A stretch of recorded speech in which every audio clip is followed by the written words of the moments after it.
Hargrove ran his fingers over the leather-bound journal, savoring the touch of something that belonged solely to him.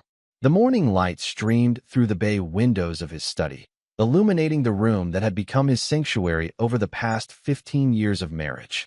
At 43, Max had built an enviable life, a successful private security firm specializing in digital surveillance, a sprawling colonial home in Portsmouth's historic district, and what he had always believed was a loving family. Planning to join us this millennium? Lorraine's voice cut through his thoughts. His wife of 15 years stood in the doorway, her blonde hair swept into an immaculate updo that matched her carefully cultivated image.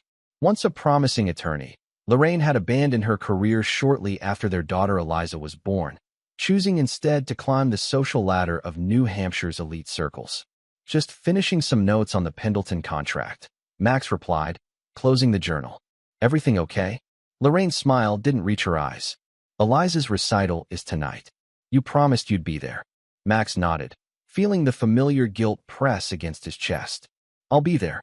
6 o'clock sharp. After Lorraine left, Max turned to his computer and pulled up the home's security feeds, a habit born from professional paranoia that had served him well in business. Something had been off for months. Subtle changes in Lorraine's behavior, unexplained absences, hushed phone conversations that ended abruptly when he entered a room. The security firm had been consuming most of his time lately. Their newest client, Next Tech Industries, had hired them to implement a comprehensive security overhaul after a series of corporate espionage incidents. The contract could propel Hargrove Security into the national spotlight, if Max could deliver. His business partner and childhood friend, Dominic Pierce, had been handling most of the client meetings while Max focused on the technical aspects. Their partnership had weathered 20 years of challenges, from their early days as military contractors to building the security firm from scratch. Max's phone buzzed with a message from Dominic. Meeting with Nextech CEO moved up. Need you here in 30. As Max gathered his things, he glanced at the family photo on his desk, Lorraine, himself, and their 17-year-old daughter Eliza at her 16th birthday celebration. Eliza had been pulling away lately, but Max had chalked it up to typical teenage rebellion. He made a mental note to make more time for her, to bridge the growing distance between them. The security feed on his monitor caught his attention, Lorraine's car pulling into the driveway, though she had left only 20 minutes earlier to run errands. Max paused, watching as a dark sedan pulled up behind hers. A man Max didn't recognize stepped out and embraced Lorraine with a familiarity that made Max's blood run cold. Max saved the footage and closed the feed. There would be time to address this later. For now, the Next Tech contract needed his attention. He texted Lorraine that he was heading to the office, grabbed his keys, and headed for the garage. He never saw the truck that ran the red light at 63 miles per hour, smashing into the driver's side of his car. Chapter 2. Shadows in the Darkness. The first sensation was pain, dull, throbbing, all-encompassing. Max couldn't open his eyes, couldn't move, couldn't speak. But he could hear. Hospital sounds filtered through the haze. Beeping monitors, squeaking shoes on linoleum, murmured conversations. Occasionally, clearer voices broke through. Traumatic brain injury, medically induced coma, uncertain prognosis. Days or weeks might have passed. Time had no meaning in the darkness. Sometimes he felt a hand holding his, heard Dominic's deep voice providing updates on the business. Other times, he heard Eliza's tearful whispers, though he couldn't make out the words. Lorraine's visits were less frequent, and when she did come, she rarely spoke directly to him.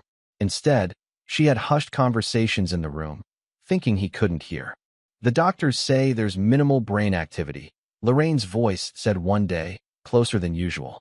He might never wake up. What about the company? An unfamiliar male voice. The same man from the security footage, Max realized with a surge of clarity that briefly cut through the fog. Dominic's running day-to-day operations, Lorraine replied. But Max's shares would come to me if he doesn't recover. And the house. Joint ownership. All mine if he's gone. The man chuckled. Patient confidentiality has its benefits. Nobody questions a doctor visiting a coma patient. Dr. Wilson Thorne. The name surfaced in Max's fractured consciousness. A neurosurgeon who had recently joined Lorraine's social circle. Pieces began connecting in Max's mind, even as he remained trapped in his unresponsive body. Their voices faded as they left the room, But new understandings crystallized in Max's mind. The affairs hadn't been recent. They were calculating, waiting. Days later, Eliza visited with Lorraine and Dr. Thorne. "It's been 6 weeks," Dr. Thorne said. "The longer he remains unresponsive, the less likely a meaningful recovery becomes." "What about the insurance?" Eliza asked, her voice strangely detached. "Mom said there's a policy." $2 million, Lorraine confirmed. "Plus the house and his share of the company." "We should start planning," Dr. Thorne suggested. "For the future." "After the accident, my wife moved her lover into my house while I was in a coma," Max heard Lorraine say to someone new in the room. Her sister Vanessa, he realized from the familiar voice that responded. "He'll never wake up," Lorraine continued. "We'll sell his things and split the money." Eliza laughed, a sound that cut through Max more deeply than the betrayal of his wife. "What about Dad's collection? Those vintage watches are worth a fortune."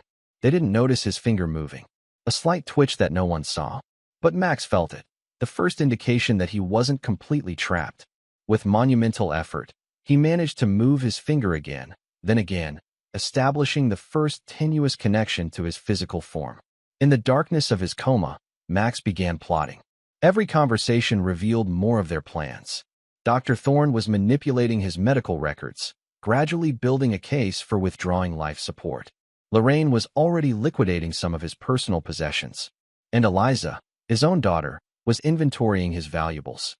What they didn't know was that Dominic had installed hospital security cameras at Max's bedside, a precaution taken after noticing discrepancies in Max's medication charts. The cameras fed directly to the secure servers at Hargrove Security, recording everything. On the 53rd day of his coma, Max heard a new voice, Paula Winters, the night shift nurse who had been caring for him consistently. "Something's not right with your charts, Mr. Hargrove," she whispered, thinking him unaware. "Your medication levels keep changing, but Dr. Thorne says they're correct. I've started keeping my own records."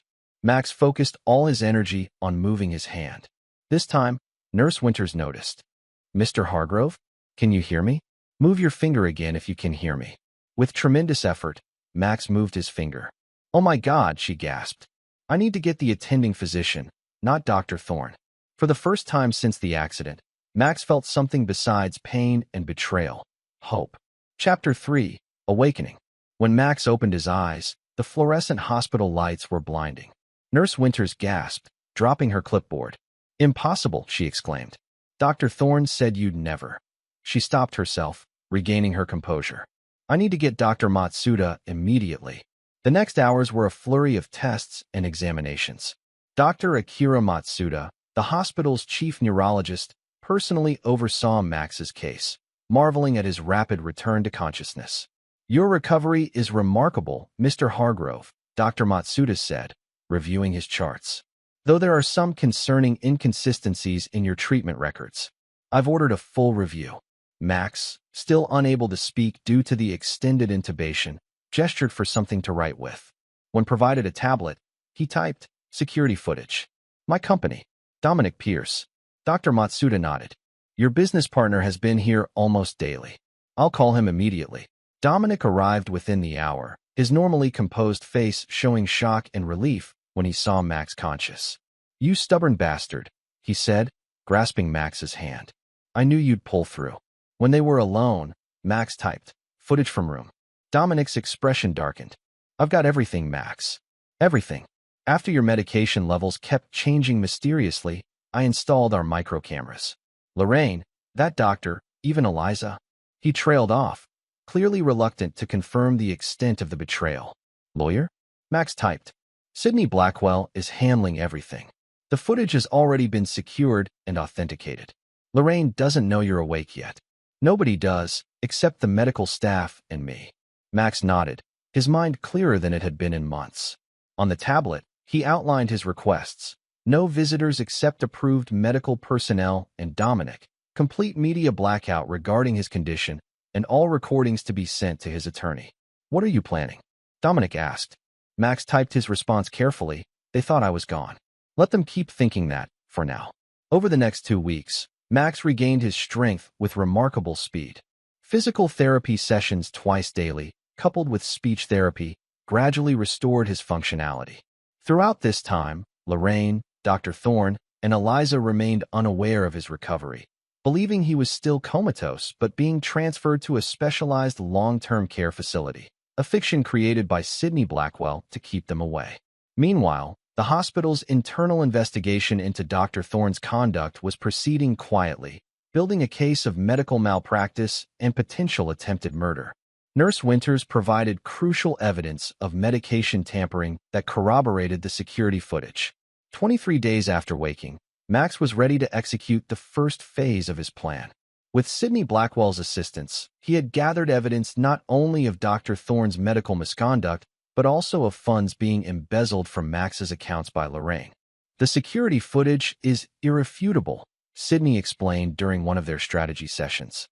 Dr. Thorne explicitly discusses reducing your medication to prevent recovery, while your wife details plans for your estate. It's enough for criminal charges, but you mention wanting to handle this differently? Max nodded, his voice now recovered enough for brief conversations. They don't just get arrested. They need to lose everything, just like they planned for me. Sidney, a veteran attorney who had seen enough vengeful divorces to recognize the potential for disaster, cautioned restraint. Be careful, Max. Revenge can consume you. This isn't revenge, Max responded, his voice gravelly from disuse. It's justice. On the day of his discharge, Max reviewed the complete security footage one final time. The most damning clip showed Dr. Thorne adjusting his while explaining to Lorraine how the reduced medication would ensure Max never regained consciousness. Another showed Eliza photographing his prized watch collection while discussing which pieces to sell first with her mother. Ready? Dominic asked, wheeling in a change of clothes. Max stood on his own, refusing the wheelchair. They've had 2 months to enjoy my life. Now I'm taking it back, and everything they thought was theirs. Chapter 4, Phantom Operations. The safe house Dominic had prepared was a modest cabin nestled in the White Mountains, 3 hours from Portsmouth and off any digital grid. For a man whose business specialized in digital surveillance, Max now embraced the irony of needing to become invisible. Solar panels, satellite internet through 7 proxies, and no connection to your name or the company, Dominic explained as they arrived. You're officially a ghost. Max surveyed the rustic interior, noting the high-end security equipment discreetly integrated throughout the cabin. Perfect. How's Phase 1 progressing? Dominic opened his laptop, displaying a series of financial transactions. Sydney's court order freezing Lorraine's access to joint accounts went into effect this morning. She tried to withdraw cash at 2:15 p.m. and was denied. Called the bank manager screaming about a mistake. And Thorne, the hospital board received the evidence package yesterday. He's been suspended pending investigation, but doesn't know why yet. His hospital access was revoked an hour ago. Max nodded with grim satisfaction. Eliza? Dominic hesitated. Are you sure about this part, Max? She's still your daughter. The daughter who laughed about selling my possessions while I lay dying? Max's voice remained steady, but his eyes hardened. Show me. Dominic pulled up another screen, displaying Eliza's college admission portal. Her acceptance to Dartmouth has been flagged for administrative review. The financial aid package she was counting on is now pending reconsideration. Good. What about next tech? The contract's secure. I've been running point as planned, telling everyone you're recovering at a private facility. The company's value has actually increased since the next tech deal was announced. Max absorbed this information, mentally mapping the cascading effects his actions would trigger. Within days, Lorraine would discover that not only were the joint accounts frozen, but the insurance policy she'd been counting on had been modified 6 months earlier, a precaution Max had taken after first noticing her suspicious behavior. Instead of the expected payout, the beneficiary was now a trust controlled by Dominic. What about the house cameras? Are they still operational? Max asked. Dominic nodded, pulling up the home security feeds on his laptop. The familiar interior of Max's house appeared, but with subtle changes that made his jaw tighten. Dr. Thorne's belongings were scattered throughout, his medical journals on Max's desk, his clothes hanging in Max's closet. They moved him in completely 3 weeks after your accident. Dominic explained unnecessarily. They've been living there together since. Max watched in silence as the camera showed Lorraine entering the kitchen, phone pressed to her ear, gesturing angrily. Though there was no audio, her distress was evident. That would be her discovering the accounts are frozen, Max noted with cold satisfaction. For the next 2 weeks, Max focused on rehabilitating his body while orchestrating his vengeance from afar. Each morning began with intensive physical therapy, pushing his recovering muscles to their limits. Afternoons were dedicated to reviewing evidence and refining his strategy with Sydney and Dominic. Evenings were spent monitoring the security feeds, watching as his targets' lives began unraveling. Dr. Thorne was the first to crack. After being suspended and learning of the hospital's investigation, he confronted Lorraine, their argument captured by the home security system. He accused her of carelessness. She blamed his medical arrogance, and both failed to consider that they were being watched. Eliza returned from a weekend trip to find her college financial aid revoked and her mother and Dr. Thorne in a full-blown crisis. Rather than pulling together, the trio began to fracture under pressure. On day 17 of Max's ghost operation, an unexpected complication arose. Lorraine, desperate for funds, attempted to access Max's home office safe, only to find it already empty. "Did you clear the safe before the accident?" Dominic asked, reviewing the footage. Max shook his head. There was over $60,000 in cash, plus documentation for offshore accounts. They watched as Lorraine frantically called Dr. Thorne, who rushed home from a meeting with his attorney. The silent footage showed their heated exchange, culminating in Dr. Thorne grabbing Lorraine's arm roughly, a moment captured in perfect high definition. "They're turning on each other," Max observed. "But someone else has my safe contents." The mystery was solved the next day when a new feed showed Eliza entering the master bedroom suite, retrieving a duffel bag hidden in the ventilation system, and quickly leaving the house with it. She took it before they could, Max realized. She's playing her own angle. This unexpected development required adjustment to his plans. Max had anticipated unified opposition. Instead, he was watching their alliance dissolve into individual survival strategies. "Should we recover the bag?" Dominic asked. Max considered this, then shook his head. "No, let's see where she goes with it.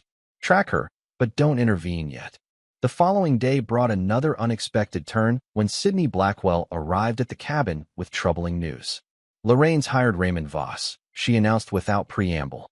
The name sent a chill through Max. Raymond Voss was a ruthless attorney known for scorched-earth divorce proceedings and questionable ethics. He's filed an emergency petition claiming you've been kidnapped by Dominic, who he alleges is attempting a hostile takeover of your company. They're requesting an emergency conservatorship for Lorraine to protect your interests while you're incapacitated.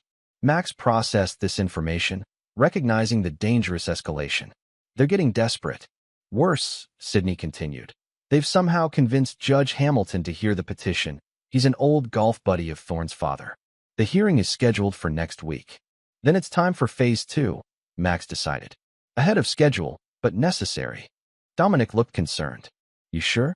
You're still recovering."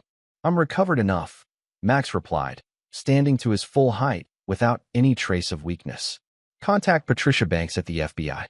Tell her I'm ready to make my statement about Dr. Wilson Thorne's attempted murder and medical fraud." Chapter 5, Countermoves. The Portsmouth Register's headline screamed across the front page. "Miracle Recovery. Local businessman awakes from coma, alleges murder plot." Below it, a photo of Max showed him leaving the FBI field office in Boston, looking thinner but unmistakably alive and determined. In the safe house, Max watched the security feed as Lorraine discovered the newspaper on their doorstep. Her face drained of color as she staggered back inside, frantically calling Dr. Thorne. Within hours, news vans had surrounded the Hargrove residence, while FBI agents executed a search warrant at Dr. Thorne's private practice.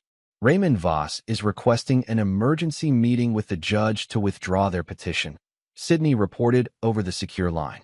"They're in full panic mode." "Good," Max replied. "What's Eliza's status?" "Still at her friend Brooke's house. She's been there since taking the contents of your safe. The FBI wants to question her as a potential accomplice." Max frowned. Despite everything, seeing his daughter in handcuffs wasn't part of his vision. "Tell Agent Banks I want to speak with Eliza first. Arrange it at the field office tomorrow."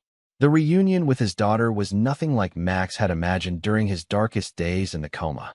Seated across from him in a sterile FBI interview room, Eliza looked simultaneously defiant and terrified, her eyes darting between Max and the mirrored observation window. "You're supposed to be brain dead," she finally said, breaking the silence. "Disappointed?" Max asked, his voice neutral. Eliza's face flushed. "You don't understand anything. I understand you were cataloging my possessions while I was fighting for my life. I understand you laughed about selling my things. What don't I understand, Eliza?" "That I was protecting you," she burst out. "Mom and Dr. Thorne, they were talking about disconnecting you, about letting you go with dignity. But I saw Dr. Thorne changing your medications when he thought nobody was watching." Max studied his daughter, searching for deception. "That doesn't explain the safe." "I took it because I overheard them planning to empty your accounts," Eliza said, her voice quieter now. "I didn't know what to do, so I secured what I could. Everything's still there. I can show you." Max remained impassive. "And laughing about selling my watches?" Eliza looked down. "I was playing along, trying to seem like I was on their side while I figured out what to do. I started recording their conversations after I noticed Dr. Thorne tampering with your phone." She reached into her pocket and slid a flash drive across the table. "It's all here. I was going to take it to the police, but I was afraid Mom would talk her way out of it. She always does." Max took the drive without comment, uncertain whether to believe her explanation. Years of security work had taught him that the simplest explanation was usually correct, and the simplest explanation was that his entire family had betrayed him. "I'll have this analyzed," he said finally. "If what you're saying is true, the FBI will want your cooperation as a witness." Eliza's eyes filled with tears. "Dad, I know how this looks, but I swear I was trying to protect you. I just didn't know how." Max stood to leave, his expression unreadable. "We'll see what the evidence shows." Back at the safe house, Max handed the flash drive to Dominic. "Check this against our footage. See if her story holds up." While Dominic worked, Max reviewed the latest developments.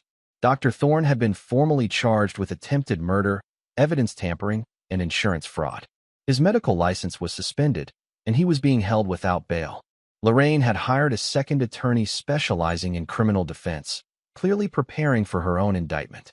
The company was stable under Dominic's leadership, though rumors of Max's mental state had been planted in industry publications, likely Voss's attempt to undermine his credibility before any testimony. Most surprisingly, the contents of Eliza's flash drive proved largely consistent with her claims. Audio recordings captured Dr. Thorne and Lorraine discussing reducing Max's medication to prevent recovery, while Eliza could be heard asking seemingly innocent questions that actually documented their plans. She was gathering evidence, Dominic confirmed, reviewing the timestamps against their own footage. And she did secure the safe contents the day after overhearing Lorraine planning to empty it.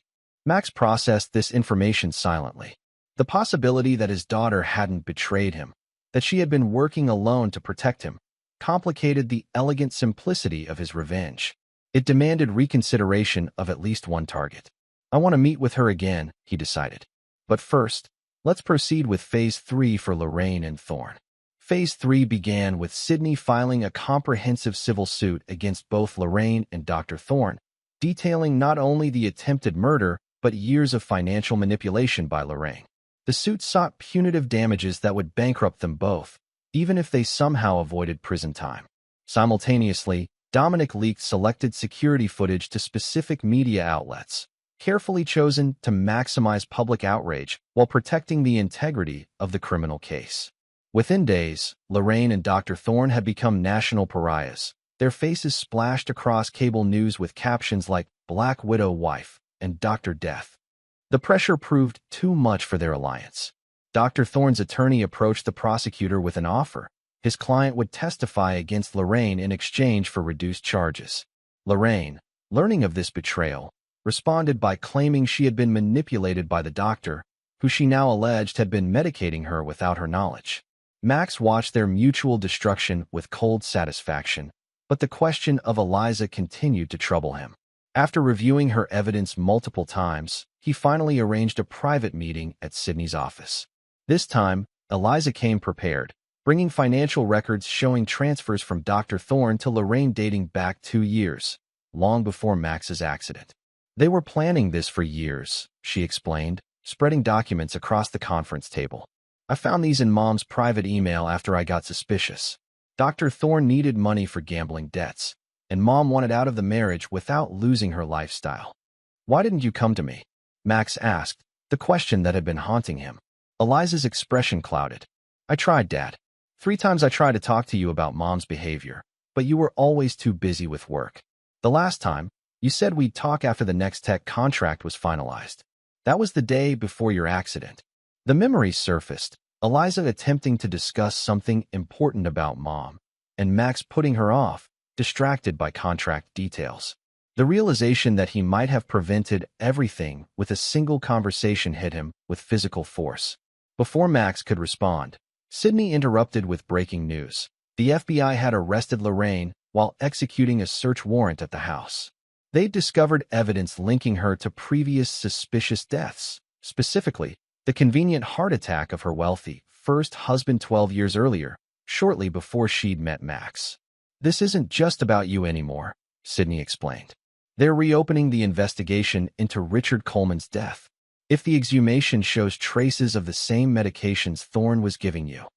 Max exchanged a glance with Eliza, seeing his own shock mirrored in her expression. The revelation that Lorraine might be a serial Black Widow added a dimension of horror neither had anticipated. I need your help, Max said to Eliza after a long silence. To finish this properly. Eliza nodded. Whatever it takes. Chapter 6. The Counterattack. As Max's revenge strategy progressed, Raymond Voss proved more dangerous than anticipated. Unable to defend his clients against the mountain of evidence, the attorney shifted to attacking Max's company directly. Using contacts in the financial sector, Voss orchestrated a whisper campaign questioning Hargrove's security stability without its founder, triggering a client exodus that threatened the firm's survival.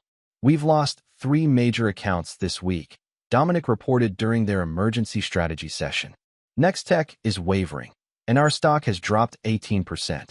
Voss knows he can't save Lorraine and Thorne, so he's trying to ensure you have nothing to return to. Max absorbed this news grimly. He's targeting what matters most to me, just like I did to them. We need to go public, Sydney advised. Your continued absence is feeding speculation. A press conference displaying your recovery and return would stabilize confidence. No, Max countered. That's exactly what Voss wants, to force me into the open before I'm ready. He turned to Eliza. What did your mother say about Voss? Any connection beyond hiring him for this case? Eliza thought for a moment. She mentioned he handled Dr. Thorne's divorce 3 years ago. Said he made his wife disappear with nothing despite a prenup in her favor. Max nodded thoughtfully. Look into that divorce. Voss's methods are too personal. This feels like more than attorney-client. Within days, Eliza's research uncovered the missing connection. Vanessa Hargrove, Lorraine's sister, had briefly dated Raymond Voss before introducing him to Dr. Thorne during his divorce proceedings. The attorney's aggressive tactics weren't just professional, they were family loyalty. This changes our approach, Max decided. Voss isn't just their lawyer, he's personally invested. And he's effective. We've lost 5 more clients and our stock has dropped another 12%. The situation deteriorated further when Nextech's CEO requested an urgent meeting with Dominic, making it clear that without Max's direct involvement, they would terminate their contract, a blow that would likely send Hargrove Security into a financial tailspin. Forced into a corner, Max adjusted his strategy. Set up the meeting with Nextech, he instructed Dominic. But not at their offices. Neutral ground, somewhere we can control. The meeting was arranged at an exclusive club in Boston's financial district, where privacy was guaranteed and security was managed by former military personnel whom Max had previously contracted. Mason Brooks, Nextech's silver-haired CEO, couldn't hide his shock when Max entered the private dining room instead of Dominic. Hargrove, the reports said you were still recovering at a specialized facility. Some reports are more accurate than others, Max replied, taking a seat. I understand you have concerns about our contract. Brooks studied him carefully. Concerns? Your company is hemorrhaging clients while you're supposedly incapacitated. Your wife is charged with attempting to murder you. Your doctor is making deals with prosecutors. And your stock has lost nearly 1/3 of its value. Concern seems inadequate. Max maintained eye contact. All true. Also true. Not one security breach has occurred on any system we've implemented. Not one client has experienced data loss under our protection. Our technical team remains intact. and our operational capabilities are uncompromised. Leadership matters, Hargrove. Stability matters. Indeed. That's why I'm here personally, despite my ongoing recovery, to assure you that Hargrove Security remains the industry leader in digital protection. More importantly, I'm offering something no competitor can. My personal guarantee that Next Tech systems will remain impenetrable, backed by a performance bond of $10 million. Brooks's eyebrows shot up. That's twice our contract value. Because I'm that confident, Max stated. And because I understand that perception sometimes outweighs reality in business. The reality is that my company is sound. The perception has been manipulated by individuals with personal vendettas. After 2 hours of detailed technical discussion that demonstrated Max's complete command of the security systems, Brooks agreed to maintain the contract with the added performance bond. It wasn't a complete victory, but it stopped the bleeding. The reprieve was short-lived. That evening, breaking news reported that Dr. Thorne had attempted suicide in custody after learning that the FBI had found evidence linking him not only to Max's case, but to 3 other suspicious patient deaths. His condition was critical.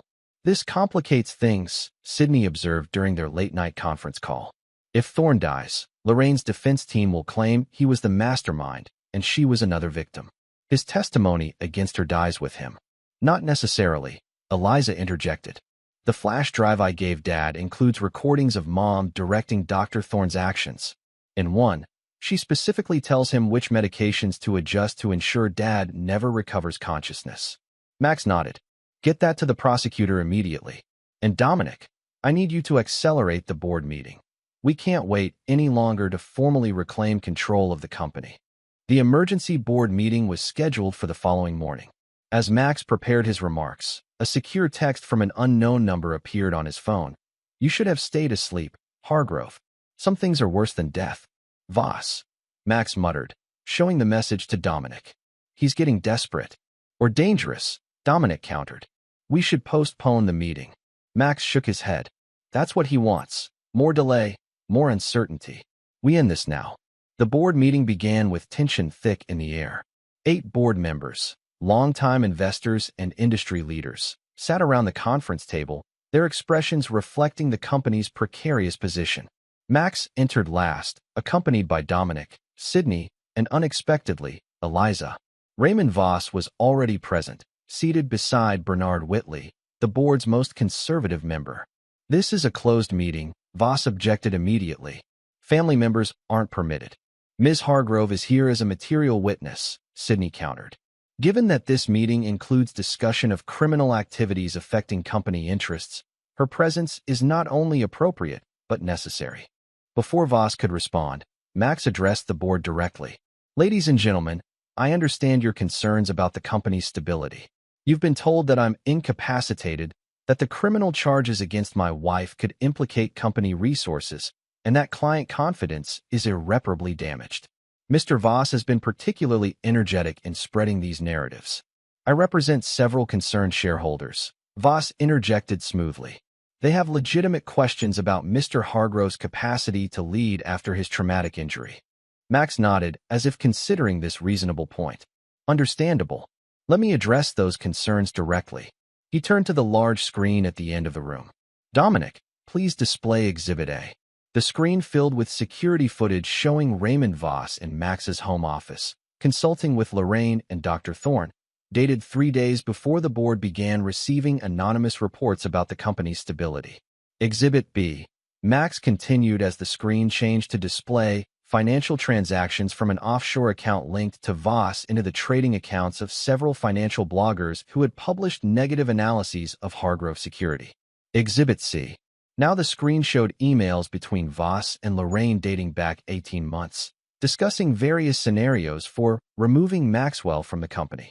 The board members sat in stunned silence as Max methodically presented evidence showing not only Voss's complicity in the attempt on his life, but his orchestration of the subsequent attack on the company.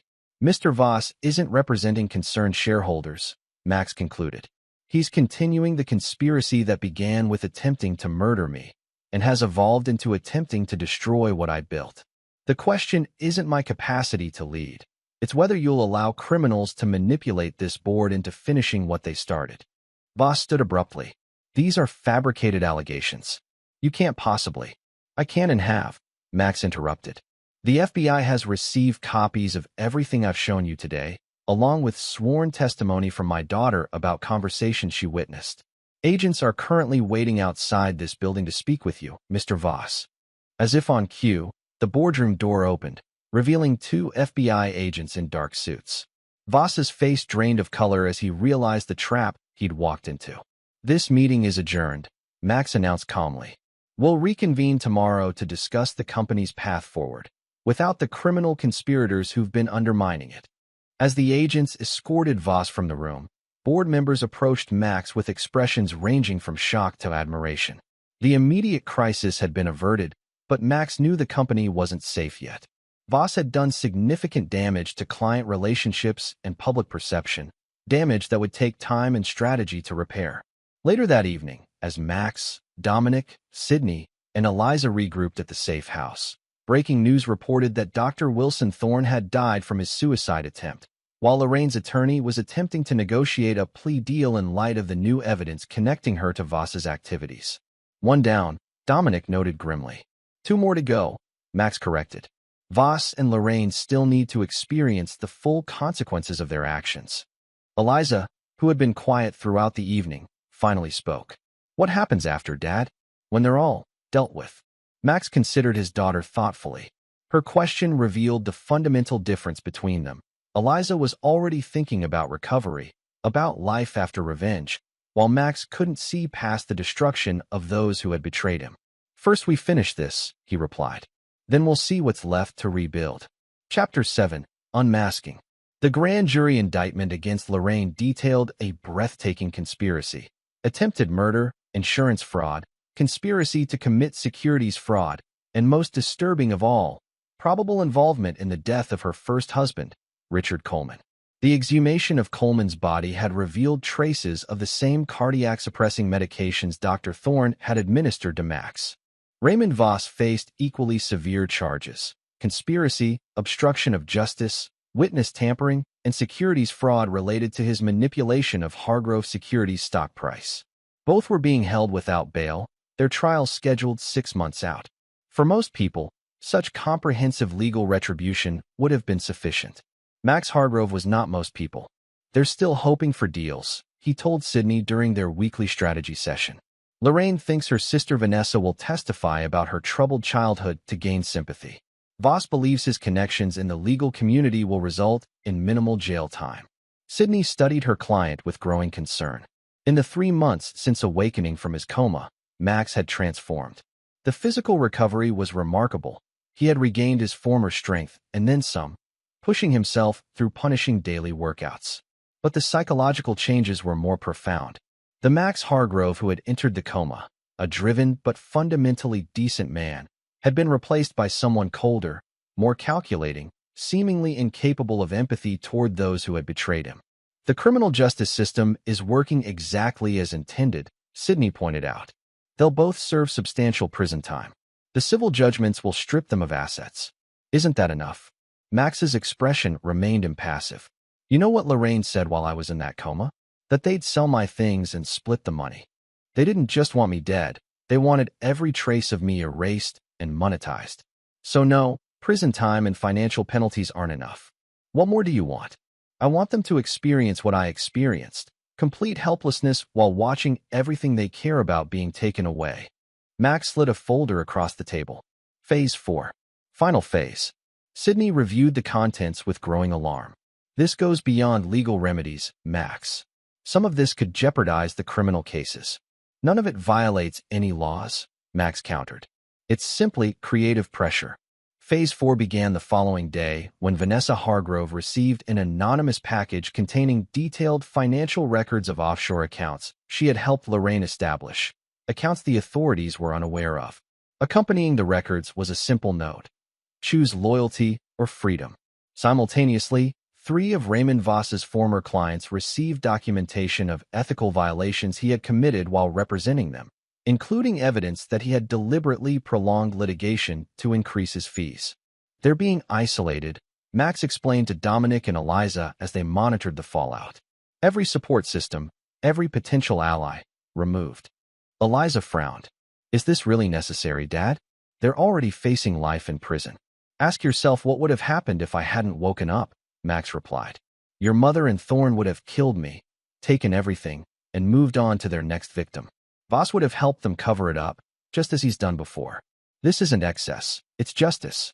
Within a week, Vanessa Hargrove had approached prosecutors with a deal to testify against her sister in exchange for immunity regarding her own involvement in the financial aspects of the conspiracy.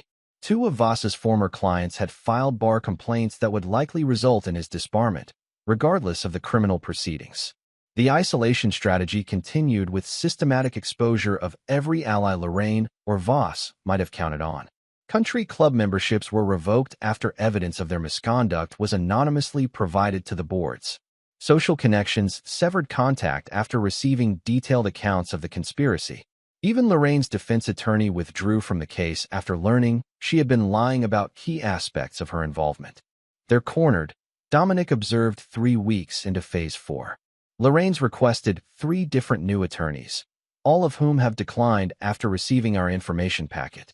Voss is representing himself after no firm will take his case. Max nodded with satisfaction. Now we move to the final step. Sydney, arrange a meeting with Lorraine. Prison visiting room. No attorneys present. Max, I strongly advise against this, Sydney cautioned. Anything you say to her could complicate the prosecution. I'm not going to say anything that would help her defense, Max assured her. Quite the opposite. The prison visiting room was stark and institutional, with bolted-down metal furniture and constant surveillance. Lorraine entered in standard-issue orange, her normally perfect appearance now haggard and disheveled. When she saw Max, her expression cycled rapidly through shock, fear, and finally, a calculated attempt at contrition. Max, she began, her voice breaking slightly. I don't know what they've told you, but Thorne was manipulating all of us. He had me on medications that affected my judgment. I never wanted to hurt you. Max regarded her silently, letting the lie hang in the air between them. I know how it looks, Lorraine continued desperately. But you have to believe me. 15 years together has to count for something. 14 years, 8 months, Max corrected coldly. That's how long we were married before you and Thorne began planning my death. I heard everything, Lorraine. Every conversation in that hospital room. Every plan to sell my possessions. Every laugh from you and Eliza about how convenient my death would be. Lorraine's facade cracked. Eliza was never part of it. She didn't know anything. Another lie. She knew everything. She just wasn't working with you. She was gathering evidence against you. Our daughter has more integrity than you ever did. What do you want, Max? Why are you here? Max leaned forward slightly. I want you to know that every contingency you thought you had, every secret account, every hidden asset, every potential ally, is gone. Vanessa has turned on you. Your offshore accounts have been found. The exhumation of Richard Coleman proved you've done this before. There will be no deals, no reduced sentences, no comfortable minimum security arrangement. You're facing life without parole, and I'll personally ensure you serve every day in maximum security. Lorraine's expression hardened into hatred. You think you've won? You have no idea what I'm capable of. I still have options you haven't found. Like the safety deposit box at First Maritime Bank? The one with the blackmail material on Judge Hamilton? Already turned over to the FBI. Or perhaps you mean the contingency fund in the Caymans under your mother's maiden name. Frozen last week. Max allowed himself a cold smile. There are no options, Lorraine. No escapes. No second chances. Why not just kill me then, she hissed. Isn't that what this is really about? Death would be mercy. I prefer justice. Max stood to leave. You tried to erase me from existence while I was helpless. Now you get to watch as I systematically erase everything you valued. Your freedom, your reputation, your comfort, your future. The difference is, you'll be fully conscious for every moment of it. As he turned to signal the guard, Lorraine's composure finally shattered completely. You can't do this. I'll find a way to fight back. I always do. Max looked back at her dispassionately. The security footage was already sent to my lawyer. It was over before you realized it had begun. The meeting with Raymond Voss followed a similar pattern, though the attorney maintained his composure longer than Lorraine had.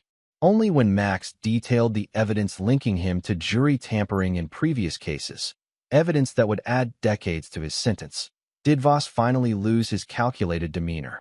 You're destroying everything I built, Voss snarled. My reputation, my career, my life's work. Yes, Max agreed simply. Exactly what you tried to do to me.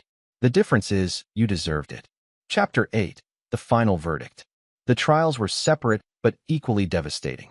Lorraine's lasted 11 days, with testimony from medical experts, financial analysts, and most damaging of all, her own sister Vanessa.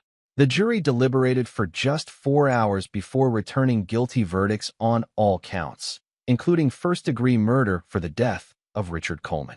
The judge sentenced her to life without possibility of parole. Raymond Voss fared no better, receiving 28 years for his role in the conspiracy, with additional disbarment proceedings pending. His closing statement, a rambling self-justification that attacked Max's character rather than addressing the evidence, only served to alienate the jury further. Throughout both proceedings, Max attended every day, sitting silently in the gallery, his face expressionless as the sordid details of the conspiracy were laid bare. Eliza joined him for the sentencing phases, her presence a silent testament to where her loyalties ultimately lay. In the aftermath, Hargrove Security began its recovery. With Max visibly back at the helm, client confidence gradually returned. The Next Tech contract became a case study in corporate security implementation, generating positive press that helped rehabilitate the company's image. 6 months after the verdicts, Max called Dominic and Eliza to his restored home office, now completely remodeled, with no trace of Dr. Thorne's brief occupation. It's done, he stated without preamble. Lorraine's final appeal was denied yesterday. Voss has been officially disbarred. There are no loose ends. Dominic nodded with satisfaction, but Eliza studied her father with concern. What now, Dad? You've spent the last year focused entirely on bringing them down. Is it really over? The vengeance part is over, Max confirmed. The rebuilding part is just beginning. He gestured to the documents spread across his desk. I've been restructuring the company. Dominic, I'm naming you Chief Operating Officer with an expanded ownership stake. You kept everything running when I couldn't. Dominic appeared momentarily stunned. I just did what needed doing. Which is exactly why you deserve it. Max turned to Eliza. And for you, if you're interested, I've created a position heading our new cybersecurity education division. Your work gathering evidence showed real aptitude for the field. Eliza's eyes widened. I'm still in college, Dad. Part-time position, flexible hours. The skills you'll learn will be more valuable than half your degree courses. Max's expression softened slightly, the first genuine warmth he had shown since awakening from the coma. You saved my life, Eliza. Not just by gathering evidence, but by believing in me when everyone else had written me off. I never gave up on you, she said quietly. Even when Mom and Dr. Thorne were convincing everyone you were gone, I knew you were still fighting. Max hesitated, then reached across the desk to take his daughter's hand, a gesture so uncharacteristic that both Eliza and Dominic looked startled. I've been so focused on punishing those who betrayed me that I nearly overlooked the one person who didn't. I'm sorry for that. The moment was interrupted by Sydney's arrival, bearing news that brought their victory full circle. The medical board's investigation is complete. Every patient case Dr. Thorne handled is being reviewed, and they've already identified 2 other suspicious deaths with similar patterns. You've not only gotten justice for yourself, Max, you've potentially saved future victims. That evening, alone in his study, Max reviewed the security feeds one final time, not of his home, but of the prison where Lorraine was serving her sentence. The specially arranged camera showed her in her cell, a 8x10 concrete box with nothing but a metal bed and basic toilet. She sat motionless on the edge of the bed, staring at the wall, all her former vibrancy and confidence erased. Max closed the feed, feeling not triumph but a strange emptiness. The all-consuming fire of revenge that had driven his recovery, that had pushed him through grueling physical therapy and complex legal maneuvers, had finally burned itself out, leaving behind. What? A knock on the study door broke his contemplation. Eliza entered without waiting for a response, carrying 2 glasses and a bottle of scotch. I thought you might need this, she said, pouring them each a measure. First night without a mission in over a year. Max accepted the glass with a nod of acknowledgement. Revenge is purpose-driven. Once achieved, it leaves a void. So find a new purpose, Eliza suggested, settling into the chair opposite him. One that builds instead of destroys. Max studied his daughter thoughtfully. When did you get so wise? Watching someone you love nearly die changes your perspective. She raised her glass. To second chances, and making them count. Max touched his glass to hers, considering her words. The revenge that had consumed him was complete, its fires banked to embers. The question now was what would rise from those ashes. Chapter 9, Rebirth. 1 year to the day after Max Hargrove awoke from his coma, Hargrove Security hosted a gala celebrating the launch of its new Awakening Initiative, a foundation dedicated to supporting victims of medical malpractice and domestic conspiracy. The irony of the name was not lost on the attendees, many of whom knew the dramatic story behind its creation. The company had not only recovered but thrived under the joint leadership of Max and Dominic. The Next Tech contract had expanded into a comprehensive security partnership, while the publicity surrounding the conspiracy and trials had paradoxically enhanced Hargrove Security's reputation for thoroughness and vigilance. In his first public speech since the verdicts, Max addressed the gathered crowd with characteristic directness. A year ago, I was presumed gone, brain dead, with no hope of recovery.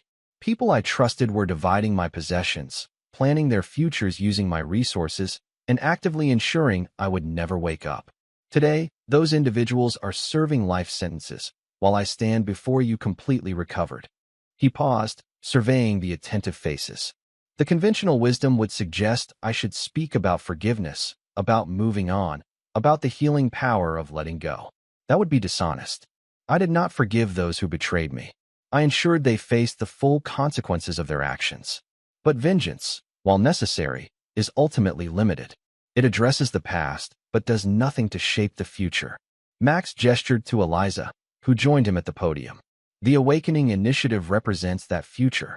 Working with medical oversight boards, law enforcement, and victims' rights organizations, we will identify and expose conspiracies similar to what I experienced. We will provide resources for vulnerable patients. And we will ensure that predators like Dr. Wilson Thorne never again use medical credentials to harm those in their care. The announcement generated enthusiastic applause, particularly from several former patients of Dr. Thorne who had been specially invited after the review of his cases had revealed suspicious patterns in their treatment. Later, as the evening wound down, Sydney Blackwell approached Max with uncharacteristic hesitancy. "Congratulations on the foundation," she began. "It's a remarkable transformation from where we were a year ago." Max nodded acknowledgement. Justice first, then progress. Neither is possible without the other. "Speaking of justice," Sydney continued, "I received an unusual request today. Lorraine is seeking a meeting with you." Max's expression hardened. "For what purpose?" "She claims to have information about other conspiracies involving medical professionals and family members. Says she learned about them from Dr. Thorne before his death. She's offering the information in exchange for your support in getting her transferred to a medium security facility." Manipulation to the end, Max observed coldly. "Decline the meeting. If she has legitimate information, she can provide it to the authorities without conditions." Sydney studied him. The Max Hargrove I knew before the accident might have at least heard her out. Considered the possibility of helping other victims. The Max Hargrove before the accident nearly died because he gave people the benefit of the doubt, he replied firmly. The Awakening Initiative will help victims without empowering their abusers. Lorraine remains exactly where she belongs. Later that night, after the gala had concluded and the guests had departed, Max returned to his office to find Eliza waiting for him, reviewing the Foundation's initial case files. 18 potential cases already, she noted. And those are just the ones with clear evidence patterns. Max settled into his chair, loosening his tie. "We'll investigate each one thoroughly. No presumptions either way." Eliza hesitated, then broached the subject that had clearly been on her mind. "Sydney told me about Mom's request. I think you made the right call rejecting it." "But," Max prompted, hearing the unspoken continuation. "But I wonder if this, all of this, has changed you too much," Eliza admitted. "You got justice. You rebuilt the company. You even created something positive from the experience. But sometimes you seem hollowed out. Like the fire that kept you going during recovery burned away something essential." Max considered this assessment with surprising objectivity. Perhaps it did. Trust, once broken, doesn't regenerate easily. Innocence, once lost, never returns. That doesn't mean you have to remain closed off forever, Eliza countered. Caution isn't the same as isolation. Their conversation was interrupted by Dominic's arrival, his expression unusually animated. You need to see this, he said, placing his tablet on the desk. The screen displayed prison surveillance footage, specifically Lorraine's cell, where she was having an intense conversation with a visitor. That's Raymond Voss's former legal assistant. Max identified the visitor. What's he doing meeting with Lorraine? Keep watching, Dominic instructed. The silent footage showed the assistant slipping Lorraine a small package, which she quickly concealed in her bedding. The conversation continued for several minutes before the assistant departed. When was this? Max demanded. Yesterday, Dominic replied. I maintained our access to their surveillance as a precaution. Something felt unfinished. Max studied the footage with narrowed eyes. They're still communicating. Still conspiring. But conspiring to do what? Eliza asked. They're both in prison. Their assets are gone. What could they possibly accomplish? That's what we need to find out, Max said, his earlier contemplative mood replaced by the familiar focused intensity. Dominic, contact our source in the corrections department. We need to know what was in that package. Within hours, they had their answer. The package contained account information for a previously undiscovered offshore fund, one that had escaped their systematic dismantling of Lorraine and Voss's resources. More disturbingly, it also contained detailed personal information about Max, Dominic, Sydney, and Eliza, including their current security arrangements and daily routines. They're not done, Max realized. Prison hasn't stopped them. It's just changed their methods. They can't hurt us directly, Dominic pointed out, but they could potentially hire others who can. The discovery crystallized something in Max, not fear, but clarity. The vengeance he had pursued so relentlessly had addressed the specific betrayal he had suffered, but it hadn't eliminated the underlying threat. Lorraine and Voss, even from prison, remained dangerous not because of what they had done, but because of what they were still willing to do. We end this. Permanently. Max's voice was quiet but resolute. Secure the offshore funds. Identify and neutralize any potential hired assets. And ensure they both understand, with absolute certainty, that any further action against any of us will have consequences far worse than what they've already experienced. Eliza looked alarmed. Dad, what are you suggesting? Nothing illegal, Max assured her. But they need to understand that prison walls won't protect them from the consequences of continued threats. I spent 8 weeks in darkness, hearing them plot my destruction. I won't spend the rest of my life looking over my shoulder. The next day, Lorraine and Raymond Voss each received visitors, not Max or his allies, but rather individuals from their past whose silence had been purchased years earlier. Former victims, witnesses whose testimony had been suppressed, people whose lives had been damaged by their machinations. Each visitor delivered the same message. Any further action against the Hargrove family or their associates would result in new evidence coming to light, evidence that would extend their sentences and eliminate any possibility of future parole. Simultaneously, the offshore funds were located and frozen.